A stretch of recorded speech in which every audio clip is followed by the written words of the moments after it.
pemirsa, tentunya masih bersama dengan kami dalam Berita Lampung.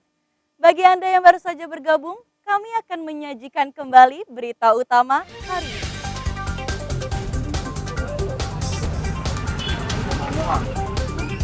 Seorang pria ditemukan tewas di dalam irigasi di Lampung Selatan dengan luka akibat dianiaya senjata tajam.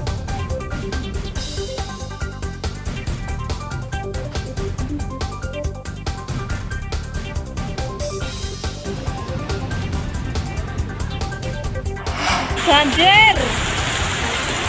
Olahan! Tembok sekolah di Tanggamus jebol akibat diterjang banjir.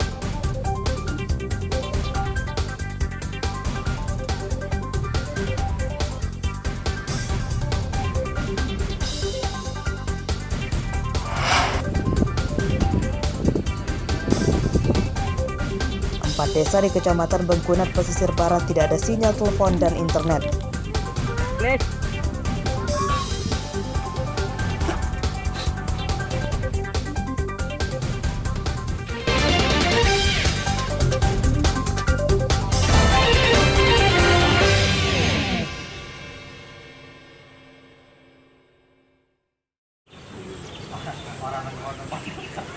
Pembangkit listrik. Tak hanya jalan dan listrik PLN, 4 desa di Kecamatan Bengkunat, Kabupaten Pesisir Barat yang berada di tengah kawasan hutan Taman Nasional Bukit Barisan Selatan juga minim infrastruktur telekomunikasi. 4 desa tersebut susah sinyal telepon dan internet. Sejauh ini baru ada 1 menara seluler saja dan tidak mampu memenuhi kebutuhan masyarakat. 4 desa yang susah sinyal internet itu adalah Desa Waiharu, Siringgading, Waitias, dan Bandar Dalom.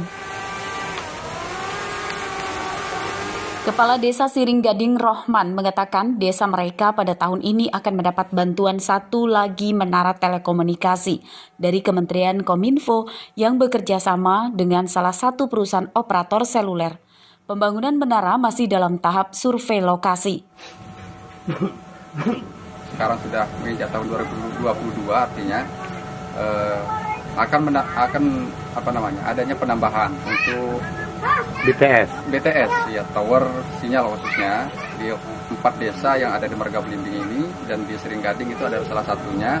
Kita tempatkan di Pedukuhan atau Pemangkuan Sinarjaya, Siringkuyung, karena memang di sana itu yang belum tercover oleh sinyal yang dari ada dari sini. Sejak 2019, sebagian warga desa Siringgading sudah bisa menikmati internet karena dekat dengan menara seluler. 3 desa lainnya masih susah sinyal atau blank spot. Warga yang akan berkomunikasi menggunakan ponsel terpaksa harus mencari sinyal ke daerah dataran yang tinggi. Ya alhamdulillah lah, banyak peningkatan. Kita mau hubungin keluarga-keluarga yang jauh kan udah bisa lancar. Tadinya kita susah-susah naik gunung, sekarang alhamdulillah bisa dari rumah. Sekarang jadi bagus sinyalnya gitu? Jadi bagus. Udah bisa teleponan? Bisa, video callan bisa. Menara telekomunikasi di desa Siringgading belum beroperasi normal sebab daya listriknya hanya mengandalkan tenaga surya. Saat musim hujan, daerah ini tidak ada sinyal karena mesin di menara seluler mati. Rosandi melaporkan dari Pesisir Barat.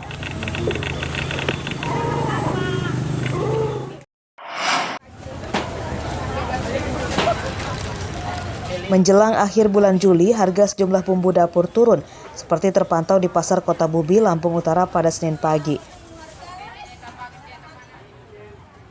Cabai yang sempat menjadi buah bibir warga di pasar karena harganya tinggi, kini turun drastis. Harga cabai rawit pada 3 hari lalu masih Rp75.000, kini Rp50.000 per kilogram.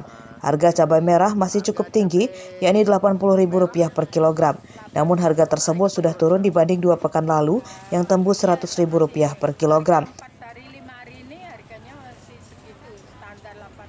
Harga bawang merah juga turun dari Rp60.000 kini Rp34.000 per kilogram. Harga bawang putih bertahan di Rp20.000 per kilogram. Menurut pedagang, pasokan cabai dan bawang merah dari agen mulai banyak. Kalau cabai rawit, cabai merah itu cenderung ada penurunan harga. Jadi dari harga 100 dulu yang tempo hari ya, cabai merah, cabai rawit 100. Sekarang cabai merah tinggal 70-75. Terus kalau cabai rawit maksimal hari ini kita ecer 50-52 ribu per kilo. Biasa masih harga 4 hari 5 hari ini harganya masih segitu standar 80 aja. Udah turun ya? Ya turun dikit. Tadinya berapa Bu? Tadinya ya sampai 90 100. Sekarang cabai merah harganya berapa? 80. 80 per kilonya ya? Iya. Kalau cabai rawit? Cabai rawit 60. Kalau cabai setan 65 60. Turunnya harga cabai dan bawang merah disambut gembira emak-emak sebab pengeluaran mereka bisa dikurangi. Ya senang lah kalau harga mulai turun. Ya, kita bisa terjangkau beli sayuran. Oh itu ya. Tadinya nggak bisa Bu ya? Tadinya kami nggak bisa beli cabai banyak. Belinya sedikit. Pedagang dan pembeli berharap harga bahan pangan tidak naik lagi dan kedepannya bisa lebih murah lagi. Sebab harga bawang merah dan cabai normalnya di bawah Rp50.000 per kilogram. Ardi Yohaba melaporkan dari Lampung Utara.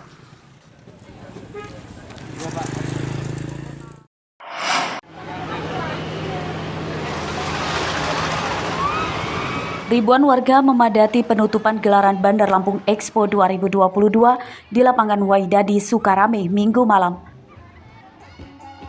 Ada yang sekedar hanya menonton hiburan musik yang disediakan panitia.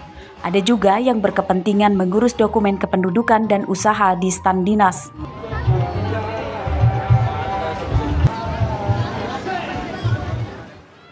Kemerian ini disambut gembira karena acara serupa ditiadakan selama 2 tahun terakhir akibat parahnya pandemi COVID-19. Kita ikut senang aja sih, ya, terutama kayak banyak wahana-wahana untuk anak-anak, terus hibur-hibur anak-anak mudanya ya lebih positif aja lah kegiatannya gitu. Kayak kita menyambut baik Bang ya? Iya, menyambut baik banget. Bang, kita punya harapan nanti bakalan harus diadain kayak gini. Kalau bisa sih dirutinin kayak gitu, gini terus lanjut. Acara ini merupakan bagian dari rangkaian kemeriahan Hari Jadi Bandar Lampung ke-340 tahun. Acara penutupan juga diisi dengan penyerahan hadiah dan piala dari Pemkot bagi pemenang sejumlah lomba yang melibatkan masyarakat umum. Dan juga motor tos semakin satset memberikan pelayanan. Begawi Bandar Lampung Expo semua berjalan dengan baik. Insya Allah ke depan kita akan memberikan suguhan kembali untuk masyarakat Kota Bandar Lampung. Dan kita masih ada 3 event lagi, yaitu pawai budaya dan juga ada jalan sehat yang belum. 2 sudah. Bandar Lampung memiliki luas wilayah daratan 197 km dengan populasi hampir 1,2 juta orang berdasarkan sensus penduduk tahun 2020. Ibu kota Provinsi Lampung ini terdapat 20 kecamatan di dalamnya.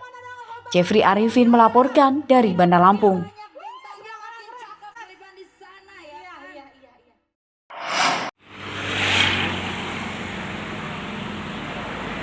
Menjelang peringatan Hari Ulang Tahun Republik Indonesia ke-77, pedagang musiman bendera merah putih mulai bermunculan, seperti terpantau di pinggir jalan lintas Sumatera Kalianda, Lampung Selatan, Senin siang. Beberapa pedagang bendera dan umbul-umbul telah membuka lapaknya. Para pedagang musiman bendera tidak hanya warga lokal, namun juga dari luar provinsi. Salah satunya Iwan, pedagang asal Garut, Jawa Barat. Ia sengaja merantau ke Lampung untuk berdagang bendera dan umbul-umbul. Harganya mulai Rp20.000 hingga Rp150.000 per lembar, tergantung ukurannya. Bendera biasa ya, umbul-umbul, aksesoris paling background. Kayak yang ini nih buat di ganggang, buat di mobil, bendera motor juga ada banyak. Untuk ukurannya ada apa aja nih Bang? Dari mulai yang kecil tuh yang ukuran 90, ada yang 1,20 meter, 1,5 meter sama 1,80 meter. Nah, ini sih. Pedagang bendera musiman berharap jualannya tahun ini lebih laris dibanding 2 tahun lalu akibat parahnya pandemi COVID-19. Ari Susanto melaporkan dari Lampung Selatan.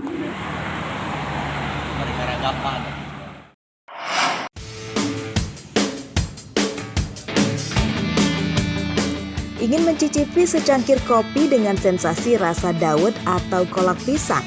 Dah, jika penasaran, kita bisa datang ke Laboratorium Kopi PT Asia Makmur di Kelurahan Wailaga, Kecamatan Panjang, Bandar Lampung.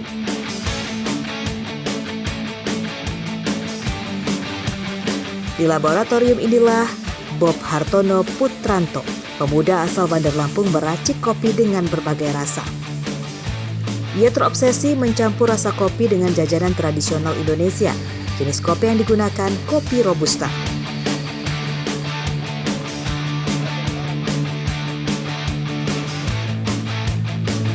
Sebelumnya, ia sudah meracik kopi dengan varian rasa klepon dan kopi wine yang difermentasi.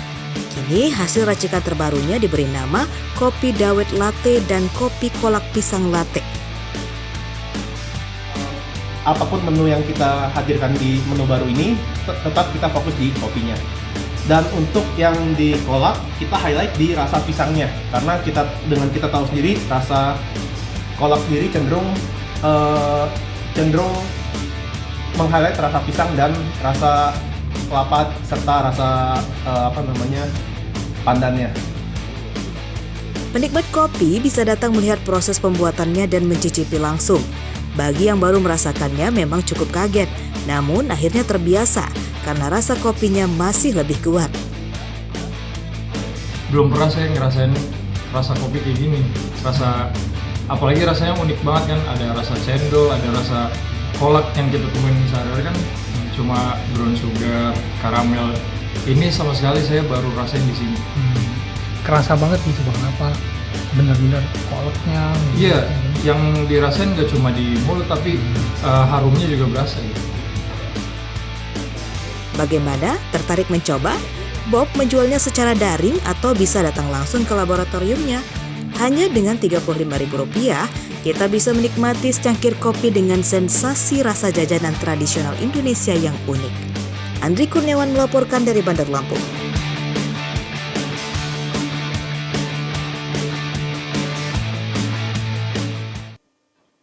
Pemirsa, informasi tadi sekaligus menutup perjumpaan kita pada pagi hari ini. Saya Vika Rana dan seluruh tim redaksi pamit undur diri, selamat beraktivitas dan sampai jumpa.